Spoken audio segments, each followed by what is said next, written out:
미국 연준이 금리를 이번에도 동결했습니다. 사실 많은 분들의 예상대로였죠.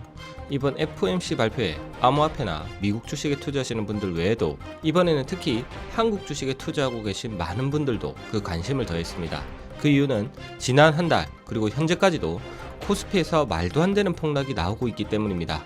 정확히는 고점 대비 30% 넘게 빠지면서 1990년 이후 최악의 하락이 현재 진행이 되고 있습니다. 그러니 한국 주식에 투자하시는 많은 투자자분들이 오늘 나올 연준의 금리 결정이 혹여나 오늘 있을 한국 증시의 하락세를 더 키우면 어쩌나 이렇게 걱정을 하셨던 것 같습니다. 그래서 오늘은 이번 FOMC의 구체적인 내용과 이게 현재 우리나라 증시와 위험자산 전반 그리고 비트코인에 끼치는 영향까지 누구보다 빠르게 한번 풀어보겠습니다.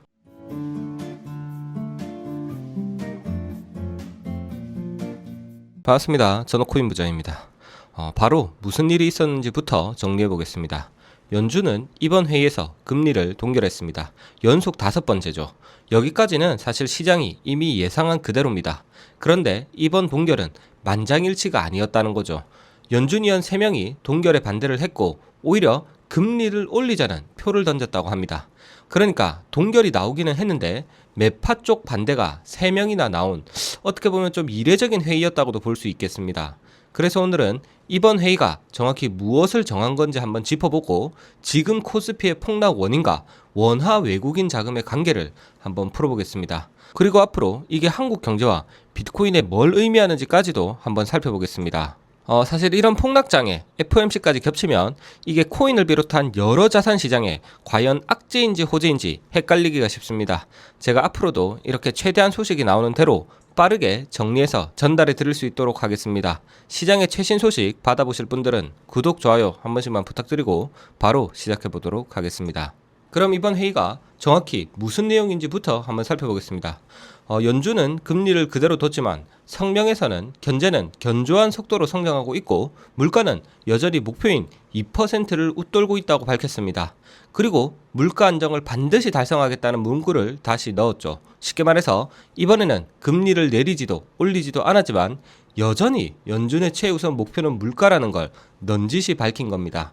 결국 제가 보기에 머시 의장이 이번에 금리를 올리지 않은 데는 이유가 있다고 봅니다. 만약 취임 2번째 회의에서 곧장 인상으로 간다면 본인이 새로 꾸린 물가, AI 관련 검토 작업을 스스로 부정하는 셈이 된다는 거죠. 이게 무슨 말이냐면 기존 방식으로는 현재 물가 흐름을 충분히 설명하기 어렵다 이렇게 말을 해놓고 정작 그런 결론이 나오기도 전에 바로 금리를 올려버리면 결국 과거의 틀로 다시 되돌아가는 모습이기 때문입니다. 그렇게 되면 새로 만든 검토책의 의미도 약해지고 시장 입장에서는 결국 연준이 달라지는 건 없다 이렇게 받아들일 가능성이 크다는 거죠. 그래서 지금은 시간을 두고 인상 카드는 잠시 뒤로 미뤄둔 것으로 보입니다. 이번 회의엔 점도표도 없었기 때문에 위원들의 새 전망치 대신 이 매파 반대표 3장이 사실상 시장이 해석할 유일한 신호였죠. 현재까지 나온 시장의 반응은 바로 하락입니다. 워시 의장의 발언에서 매파적인 성향이 드러났으니 주식과 비트코인 같은 위험 자산이 가장 먼저 부담을 느끼는 건 어쩌면 당연한 결과죠. 그런데 재미있는 건 바로 채권 시장의 움직임입니다. 보통 연준이 강하게 긴축할 것이라고 시장이 생각을 하면 2년물과 30년물이 함께 오르는 경우가 많습니다. 특히 2년물 같은 경우에는 연준의 향후 금리 경로를 가장 민감하게 반영하죠. 그런데 이번에는 30년물 같은 장기금리는 5%대로 올라갔는데 2년물 같은 단기금리는 오히려 내려갔습니다. 이걸 쉽게 말하면 시장이 이렇게 생각하고 있다는 뜻이죠. 연준이 말은 매파적으로 하고 있지만 실제로는 당장 금리를 크게 올리지는 못할 것이다. 이렇게 보는 이유는 현재 국제 유가가 한 달 만에 20% 넘게 오른 배경이 있기 때문입니다. 유가가 오르면 시간이 지나 물가에 다시 반영될 가능성이 커지죠. 그런데 경기는 이미 둔화 조짐이 있는 상황입니다. 이런 환경에서 연준이 금리를 더 올리게 되면 물가는 잡지 못하면서 경기만 더 크게 꺾일 위험이 있습니다. 그래서 단기금리가 내려갔다는 것은 시장이 앞으로 금리가 더 많이 올라가지는 않을 것 같다 이렇게 본다는 의미에 가깝습니다. 반면 장기금리가 오른 것은 미래의 물가와 국가 재정에 대한 불안이 들어가 있다는 것이죠. 즉 시장이 걱정을 하는 건 유가가 다시 물가를 자극할 수 있고 연준이 적극적으로 대응하지 못할 수도 있으며 그 결과 장기적으로 물가가 생각보다 높게 남는 것 아니냐, 이런 부분입니다.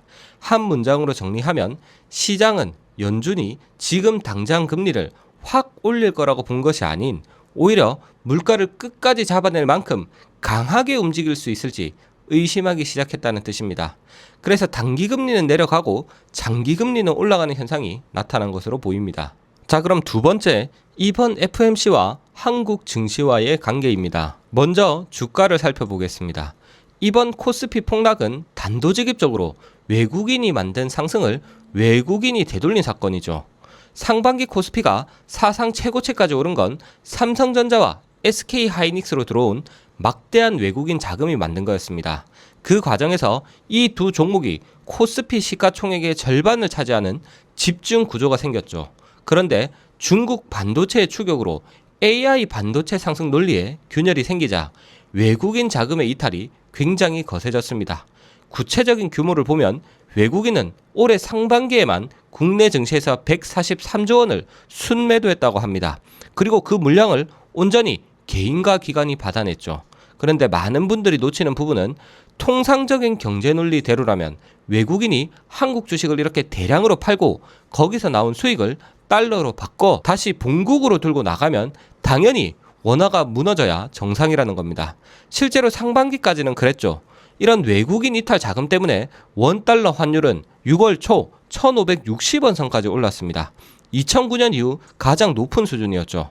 그런데 7월 들어서 주가는 외국인의 매도 물량으로 이번 달에 더 큰 하락이 나왔음에도 불구하고 원달러는 1,500원 안팎으로 내려왔고 엔화 대비로 오히려 원화는 강해졌습니다. 그 이유는 제가 앞선 영상에서 설명드렸다시피 2분기 한국 경제 성장률이 시장 예상치를 넘겼기 때문입니다. 반도체 수출이 한국 경제 성장을 이끌었고 국민들이 벌어들이는 소득도 크게 늘었죠. 여기에 경상수지 흑자도 커지면서 미국이 한국을 환율 관찰 대상국으로 다시 재지정하는 일도 있었습니다. 즉 이런 실물 지표가 원화 가치를 뒷받침한 것이죠. 현재 이런 한국 증시의 폭락과 원화 강세라는 두 어긋나는 포인트가 왜 중요하냐면 1997년 외환 위기, 2008년 금융 위기 때는 주가와 원화가 같이 무너졌습니다. 진짜로 자본이 나라 밖으로 빠져나갔다는 거죠. 그런데 이번 7월은 증시는 30% 넘게 빠지는데 원화는 신저가를 만들어내지 않았습니다. 이 말은 지금 나오고 있는 7월의 폭락이 나라 전체의 위기가 아닌 한국 주식시장 내에서만 벌어지고 있는 자산시장 특유의 감정적인 현상으로 우리가 해석할 수 있다는 뜻이죠. 그러니까 만약 오늘처럼 연준의 매파색이 짙어지면서 달러가 다시 강해지면 원화의 실물 지지력이 그 힘에 눌리고 원화가 다시 약해질 수 있다는 겁니다.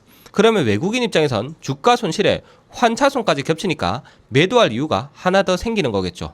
실제로 상반기 외국인 매도의 배경 중 하나가 바로 이런 환차손을 피하려는 심리도 한몫했다고 합니다. 만약 이게 반복된다면 주식과 환율이 같이 밀리는 이 악순환이 좀 커질 수도 있겠죠. 반대로 오늘 단기금리가 내려간 것처럼 달러가 이렇게 좀 눌린 채로 가준다면 원화의 가격이 방어되면서 이번 폭락이 주식 안에서만 머물게 될 가능성이 높다고 봅니다. 안타깝게도 코스피는 반도체 두 종목이 지수의 절반을 차지하고 그 종목을 외국인이 쥐락펴락하는 상황이 됐습니다. 결국 한국 자산시장이 외국인 손에 달려 있었고 그 미래까지도 외국인이 쥐락펴락하는 것이었다는 게 결국 드러난 것이죠. 이런 구조 속에선 국내 실적이 아무리 좋아도 지수라고 하는 건 결국 글로벌 반도체 사이클과 달러에 좌지우지 될 겁니다. 어떻게 보면 원화가 이번에 안 무너진 게 역설적으로 그걸 증명한다고도 봅니다. 실물 경제는 지수보다 훨씬 다양한데 지수 자체가 외국인이 보유한 반도체 대표주가 되어버린 것이죠. 그럼 앞으로 우리는 무엇을 지켜봐야 하는지 한번 살펴보겠습니다.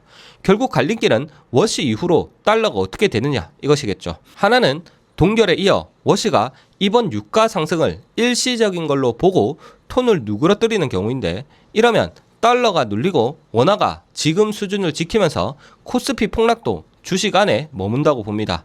반대로 오늘처럼 매파의 반대가 이어지고 물가 경계가 세지면 달러가 강해지고 원화가 다시 약해지면서 우리 증시엔 껄끄러운 조합이 되겠습니다. 그리고 아예 만약 다음 회의에서 인상으로 가버린다면 이건 위험 자산 전반의 직접적인 부담인지라 주식에도 코인에도 좋을 건 없을 겁니다. 그럼 결국 우리가 다음에 체크해야 하는 지표는 8월 12일에 나오는 미국의 7월 물가 지표가 되겠습니다. 그럼 오늘 내용을 암호화폐와 함께 정리해 보도록 하겠습니다.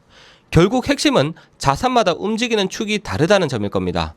코스피는 결국 반도체, 외국인 수급, 그리고 달러 흐름에 크게 좌우되는 시장입니다. 반면 비트코인은 달러와 글로벌 유동성에 더 민감하게 반응하는 자산이죠. 그래서 오늘처럼 위험 자산 전반이 밀리는 상황에서도 비트코인은 64,000달러 부근에서 비교적 견조하게 버티고 있는 겁니다.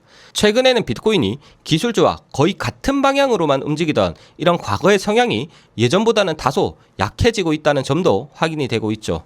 만약 이런 국면이 이어진다면 이자를 지급하지 않는 비트코인은 오히려 장기 금리와 경기 부담에 직접 노출되는 코스피와는 다른 흐름을 보일 가능성이 있습니다. 다시 말해 주식은 부담을 받는데 비트코인은 상대적으로 버티거나 독립적인 흐름이 나타날 수 있다는 거죠. 그리고 여기서 한 가지, 여러분이 다음에도 만약 이런 비슷한 시장을 만나셨을 때 제가 팁을 드리자면, 만약 어떤 지수가 소수 종목에 의해 좌지우지 되고 있고 그게 외국인의 손에 달려 있다면 국내 실적이 아무리 좋아도 결국 그 나라의 지수는 글로벌 사이클과 달러에 의해 좌우된다는 걸 겁니다. 더 자세한 내용과 실시간 업데이트는 팬딩에서 이어서 전하고 있겠습니다. 워시 발언 전문이나 유가 환율 속보가 나오는 대로 그쪽에 바로 올려두도록 하겠습니다. 여러분은 오늘도 코스피 시장에 매도 사이드카가 걸릴 거라고 보시는지, 그리고 이제 비트코인이 빛을 볼 때가 되었다고 보시는지 댓글로 남겨주시면 읽어보겠습니다. 그럼 지금까지 전업코인부자였습니다. 감사합니다.